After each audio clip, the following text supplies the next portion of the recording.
కేవలం ₹1,00,000 ఇన్వెస్ట్మెంట్తో మీరు మేధా ఇన్స్టిట్యూట్ బ్రాంచ్ను మీ ప్రాంతంలో ప్రారంభించండి. Welcome to IG media. So జనరల్గా సెల్ ఫోన్ వాడితే మెదడు మీద చాలా రకాల ప్రభావం చూపిస్తుంది, మెదడు దెబ్బతినే ప్రమాదం ఉందని చెప్తూ ఉంటారు కదా. సో అయితే దీని గురించి కొత్త స్టడీ వచ్చింది, దీని గురించిన పూర్తి వివరాలు తెలుసుకుందాం. మనతో పాటు ఉన్నారు ప్రముఖ న్యూరో సర్జన్ డాక్టర్ రంగనాథం గారు from Aster prime hospital, Ameerpet. Doctor గారు నమస్తే అండి. డాక్టర్ గారు, మెదడు గురించి మాట్లాడాలంటే మీతోనే మాట్లాడాలి. దాని గురించిన వివరాలు మీకు తెలిసినంత ఎవరికి తెలియదు. సో స్టడీస్ కూడా మీరు చెప్తూ ఉంటారు ఎప్పుడు కొత్తగా ఏమొచ్చాయని. సో మొబైల్ వాడకం గురించి ఇంతకుముందు చెప్పారు, అది వాడితే ఎలాంటి ప్రమాదాలు జరుగుతాయి, ఎట్లా మెదడు మీద ప్రభావం చూపిస్తుందని.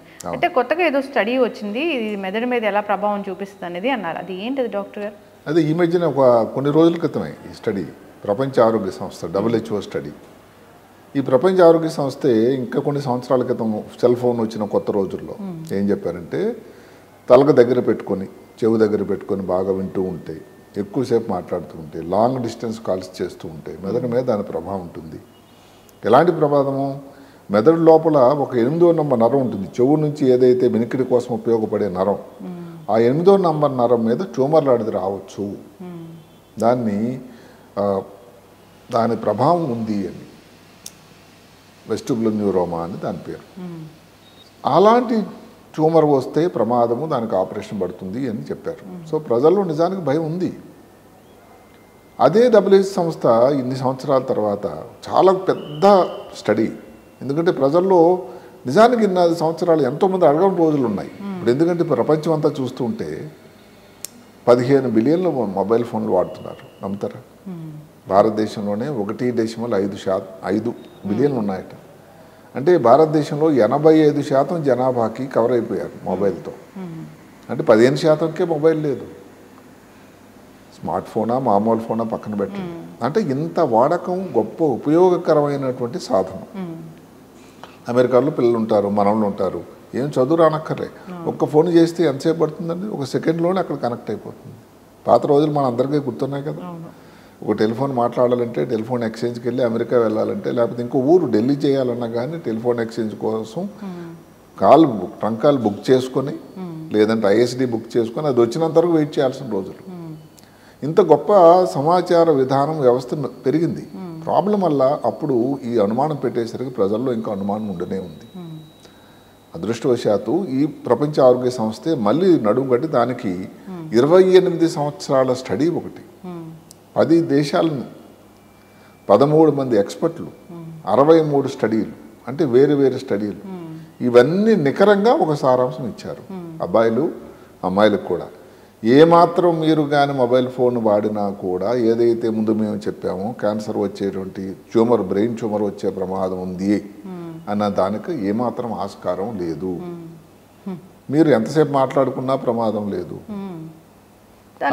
హానికరమైన రేస్ వస్తాయి, మెదడుని ఇబ్బంది. అవును, ఇప్పుడు మొబైల్ నుంచి వచ్చే రేడియేషన్ ఏమిటంటే రేడియో ఫ్రీక్వెన్సీ ఎలక్ట్రోమాగ్నెటిక్ రేడియేషన్ అంటారు. అది ఉన్నది, అప్పుడు కూడా దానివల్ల ఇబ్బంది అని రావచ్చుననే కదా భయం వల్ల. సో అందువల్ల బ్రెయిన్ ట్యూమర్ గురించి ఇప్పుడు క్లియర్గా నిర్ద్వందంగా చెప్పారు. అదే కాకుండా ఇంకొక మాట చెప్పొచ్చు, ఇప్పుడు మనకి టీవీ టవర్స్ ఉన్నాయి, మొబైల్ టవర్స్ ఉన్నాయి, లేదు ఇంకా బేబీ ఈ మానిటర్స్ అన్ని మధ్య కాలంలో అక్కడ అమెరికాలో, తర్వాత ఇంగ్లాండ్లో కొత్త వచ్చాయట. ఇప్పుడు కొత్తగా పిల్లలు పుట్టారు, భార్యాభర్తలు ఇద్దరు ఉద్యోగం అనుకోండి, ఎక్కడో ఆఫీసులో ఉంటారు. ఆఫీసులో ఉండి మీ బేబీ ఏడుస్తుందా లేదా, మీ బేబీకి ఫీడింగ్ సరిగ్గా ఉందా లేదా, ఆరోగ్యంగా ఉందా లేదా అని చూడగలిగినటువంటి మానిటర్స్ వచ్చాయట. ఇంకా భారతదేశంలో దగ్గరలో వస్తాయి, వాటి పేరు బేబీ మానిటర్స్. వాటి నుంచి కూడా రేడియేషన్ వస్తుంది. సో టెక్నాలజీ పెరిగినా కొద్దిగా వస్తూనే ఉంటుంది. అంటే నిజానికి రేడియేషన్ అనేది మనం ఉదయం నుంచి సాయంకాలం వరకు వాతావరణంలో ఉంటూనే ఉందండి. రేడియేషన్ అంటే ఏమిటి? ఒక చోటు నుంచి ఇంకో చోటుకు వెళ్ళేటువంటి ఎనర్జీ, శక్తి. సో అందువల్ల అది ప్రాబ్లం రాదని కాదు, అక్కడ దాని ఉంటుంది. అయితే ఏమిటి, ఇంత పెద్ద స్టడీ నుంచి క్లియర్గా ఏం చెప్పారంటే, మళ్ళీ బ్రెయిన్లో ట్యూమర్ రావడానికి ఆస్కారం అలాంటివి ఈ స్టడీలో లేదు అని ఇంకొక మాట చెప్పారు. ఇప్పుడు ఇక్కడ సెలవరీ గ్లాండ్స్ అంటాం, అదే కాకుండా ఇక్కడ పెరటిడ్ అని ఉంటుంది, ఇలాగ కొన్ని గ్లాండ్స్ ఉన్నాయి. మెడలో క్యాన్సర్ అంటే హెడ్ అండ్ నెక్ క్యాన్సర్ అని, ఇలాంటివి రావడానికి ఆస్కారం గురించి ఇంకా మళ్ళీ తర్వాత పరిశోధన స్టెప్ 2, అది సెకండ్ స్టడీ, అది చేస్తామని చెప్పారు. సో పూర్తిగా ఇప్పుడు బ్రెయిన్ కోసం కేంద్రీకరించి చెప్పారు. ఇది విధంగా ఒక సంతోషం. అయితే ఇక్కడ ఒక మాట చెప్పుకోవాలి, ఏదో అంటే ఎంతసేపు మాట్లాడుతున్న ప్రాబ్లం రాలేదు అని అంటే బ్రెయిన్లో ట్యూమర్ రాదు కానీ మిగతా ఇబ్బందులు లేవా అని మీరు అడగొచ్చు. తప్పకుండా మనం అందరూ గమనించాలి. ఇదేదో పూర్తిగా మీరు ఎన్నాళ్ళు వాడినా ఎంతసేపు వాడినా అసలు ఏం ప్రాబ్లం రావని ఎవరు చెప్పలేదు. మెసేజ్ వెళ్తానే అందరూ సెల్ ఫోన్ వాడితే ఏం ప్రాబ్లం లేదు. అందుకనే పక్కన ఒక చిన్న ఇది ఇచ్చారు క్లాసు. అంతవరకు ఎందుకండి, ఇప్పుడు యూరోప్ దేశం అంతటా కూడా సెల్ ఫోన్కి అంటే మొబైల్ ఫోన్కి వ్యతిరేకమైనటువంటి నేను అనుకోవడానికి ఉద్యమమే వచ్చింది. ఎట్లా స్వీడన్లో, ఫ్రాన్స్లో ముందు చెప్పుకుందాం. ఫ్రాన్స్లో ఏమిటి 11 నుంచి 15 సంవత్సరాల పిల్లలు, మిడిల్ స్కూల్ పిల్లలు, అది దగ్గర 50,000 మంది ఉన్నారు. వాళ్ళు ఎట్టి పరిస్థితిలో మొబైల్ స్కూల్కి తీసుకెళ్ళకూడదు. మొబైల్ వాడకం కన్నా ఉండేది బాధ్యత అన్నది టీచర్లదే. అసలు ఆ పక్కన ఉండేటువంటి స్వీడన్లో 2 సంవత్సరాల లోపల ఉండే పిల్లలు, టాడ్లర్స్ అంటాం, ఇంకా కూర్చొని చిన్న పిల్లలు, తల్లిదండ్రులు ఏమిటి టీవీ చూపించడం కానీ, మొబైల్ చూపించడం కానీ, మ్యూజిక్ ప్లేస్ చేసి చూపించడం కానీ, గేమ్స్ కానీ చూపించడం అనేది తల్లిదండ్రులది నేరమట. ఎందుకు? మొబైల్ ఫోన్ వాళ్ళ తాలూకు ఇబ్బందులు ఏమిటో ఆ దేశాలు గమనించారు. ముఖ్యంగా ఫ్రాన్స్ వాళ్ళు ఎంత క్లియర్గా చెప్పారంటే, మొబైల్ ఫోన్ పిల్లలు వాడుతూ ఉంటే వాళ్ళ తాలూకా తెలివిదానం తగ్గిపోతుంది, జ్ఞాపశక్తి తగ్గిపోతుంది, కోపతాపం ఎక్కువైపోతుంది, పెద్దల మీద భక్తి లేదు, ఏదో మెసేజ్ వస్తుంది తెలియకుండా ఇంకోళ్ళకి ఫార్వర్డ్ చేస్తారు. దానివలన ఈ గొడవలు, వైలెన్స్, కోపం, తాపం చాలా ఎక్కువైపోయింది సమాజంలో, హింస ఎక్కువైపోయింది. అందువల్ల దానికి నడుంగట్టాల్సిన ఏదైతే ఫ్రాన్స్ ప్రభుత్వమే దానికి నడుంగట్టారు. చైనాలో అయితే మనకి ఈ మాట ఇంతకుముందు కూడా చెప్పుకున్నాం, ఏంటంటే ఇంకా కఠినతరమైనటువంటి నిబంధనలు.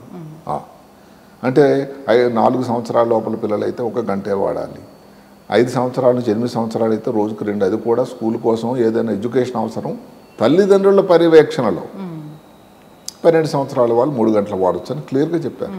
అంటే ఇప్పుడు మొబైల్ ఫోన్ పిల్లలకి ఇచ్చేసి తల్లిదండ్రులు అనుకునేటట్టయితే ఆ తెలియని చిన్నారులు ఏ మీటర్ స్విచ్ నొక్కుతున్నారు. అదే కాకుండా ఈ మధ్యన మొబైల్ ఈ సైబర్ బుల్లింగ్, ఎంతోమంది అవతల వాళ్ళు కనెక్ట్ అయిపోయి పిల్లల్ని ఇబ్బంది పెట్టడం, ఈ నెంబర్ తెలియకుండా అక్కడికి నెంబర్ వెళ్ళిపోయేటట్టు వాళ్ళకి ఫోన్ చేసి పిల్లల్ని నిద్ర పట్టనివ్వకుండా ఎంత ఇబ్బంది పెట్టి పైసలు రాబట్టడం, లేనిపోని ఇబ్బందులు వస్తున్నాయి. బాడీ షామింగ్ లావుగా ఉందనుకోండి పాప, అవతల వాళ్ళు ఇబ్బంది పెట్టడం, నువ్వు ఇలా ఉన్నా అలా ఉన్నావని. అంటే అన్ని ఇబ్బందులు కావు. భారత ప్రభుత్వం కూడా ఇప్పుడు దగ్గర 85% మందిలో మొబైల్ ఫోన్ వచ్చింది. ఇందులో స్మార్ట్ ఫోన్ల తాలూకా సంఖ్య మనకు తెలియకపోయినా కానీ ఇది ఒక సామాజిక అవసరం కన్నా దానివల్ల ఇబ్బంది ఉన్నదాన్న గమనించి, మన దేశం ఏంటంటే ఒకళ్ళు మంచి చేద్దామంటే ఇంకోళ్ళు ఎవరో ఒక అపోజిషన్ వాళ్ళు వద్దంటారు. దయచేసి ఇలాంటి కొన్ని విషయాల్లో అందరూ నడుము కట్టి మొబైల్ ఫోన్ గురించి ఏదైతే ఉందో, ఇంకొక మంచి స్టడీ వచ్చింది, వెండీ టర్న్బుల్ అని ఒక ఆమె చెప్పారు. ఏమని? మొబైల్ ఫోన్ ఇంగ్లీష్లో దాని తెలుగులో తర్జుమా చేస్తాను. Your mobile is but frying your brain, అంటే బ్రెయిన్ని వేపుడు చేసేస్తుంది సుమా అని. అది ఎంత ప్రమాదకరం అన్నమాట. అంటే నిజానికి వేపుడు అయిపోతుంది సుమా, దయచేసి గమనించండి. వేపుడు ఇన్ ద సెన్స్ దాన్ని మనం ఎలా యూస్ చేస్తాము, ఆ రేడియేషన్ దానివలన మీరు ఎంత వాడుతూ ఉంటే దానిలో జరుగుతున్నది ఏమిటి? డోపమీన్ హిట్స్ అంటారు. అంటే డోపమీన్ అనేది మెదడు లోపలకు ద్రావకం. అవును, అది ఉత్పత్తి వచ్చిన మీరు చూసినప్పుడల్లా టకాను కొట్టి ఒక స్టేజ్ తర్వాత మెదడు గ్రోత్ పెరుగుదలను ఆపేస్తుంది. అలాగే స్ట్రెస్ పెరిగిపోతుంది. ఏదో చూస్తూ ఉంటాడు గేమ్, ఎవడు గెలుస్తాడు, లేకపోతే ఏదో పొరపాటున హింసకు సంబంధించినటువంటి వీడియో చూస్తున్నాడు పిల్లాడు. ఆ బ్రెయిన్ మీద ఎంత ఇబ్బంది వస్తుందండి. వాళ్ళు ఆ దేశానికి, మన దేశమే తీసుకుందాము, భావి భారత పౌరులు ఈ యువతే. మరి ఇప్పటి నుంచి అందుకనే ఈ మధ్యకాలంలో జరుగుతున్న హింస రకరకాల ఒక కారణం చాలా వరకు ఏంటంటే ఈ మొబైల్ వాడకం అని కూడా అందరూ చెప్పుకుంటున్నారు. ఎందుకంటే హింస లేదు అనేది, రేప్స్ ఇవన్నీ లేవని కాదు. ముందు కొన్ని మీరు 20 సంవత్సరాల క్రితం కంటే చూడండి ఇప్పుడు ఎంత మారిపోయింది, ఎంత నాగరికత మారిపోయింది. అందువల్ల దీనికి ఒక మొబైల్ అన్నది అవసరం, ఏమాత్రం డౌట్ లేదు. ఎవరు వాడాలి, ఎంతసేపు వాడాలి అన్న దాని మీద డెఫినెట్గా భారత ప్రభుత్వం కూడా దృష్టి పెట్టి దాని మీద ఒక చట్టం తీసుకోవాల్సిన అన్నది అవసరం ఉంది అని. ఆఖరిన అమెరికా దేశం చాలా డెమోక్రాటిక్ దేశం, అక్కడే మొబైల్ తయారైంది మొదట, అక్కడి నుంచి మిగతా దేశాలకు వచ్చింది. అక్కడ డాక్టర్ వివేక్ మూర్తి అని ఒక ఆయన ఉన్నాడు, తెలుగు అంటే భారత సంతతి మనిషి, అక్కడ పుట్టాడు. ఆయన సర్జన్ జనరల్ అంటారు, మంచి పోస్టు. అంటే హెల్త్ విషయాలలో అక్కడ అమెరికా ప్రెసిడెంట్కి, అధ్యక్షుడికి సలహాలు ఇచ్చే సలహాదారుడు.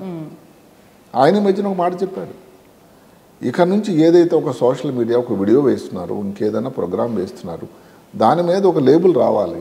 ఏమిటి, మొబైల్ చూడడం కానీ వీడియో వ్యూయింగ్ కానీ ప్రమాదకరము సోషల్ మీడియా కంటిన్యూస్గా. బ్రహ్మాండమైన ఐడియా అసలు. అంటే ఏమిటి, స్మోకింగ్ అన్నది ఎలాగైతే ఇంజూరియస్ టు హెల్త్, డ్రింకింగ్ అలాగన్నది ప్రమాదం అని చెప్తున్నామో ఇది కూడా చెప్పాల్సిన అవసరం ఉంది అని కొంతమంది దానికి అన్నారు. అంటే అది చేసేస్తే అయిపోతుందా అని. అయిపోతుందట. 62 సంవత్సరంలో అమెరికాలో 50% మంది సిగరెట్లు తాగేవాళ్ళు. అప్పుడు ఈ లేబుల్ మీద ఇంజూరియస్ టు హెల్త్ అని వచ్చింది, ప్రమాదకరం ఆరోగ్యానికి అని. దాని వలన కొన్ని సంవత్సరాల క్రితం 32% తగ్గిపోయిందంట. అంటే ఏంటి, 18% తగ్గిపోయింది. అంటే మరి ఎంతమంది ఆరోగ్యం మెరుగైంది.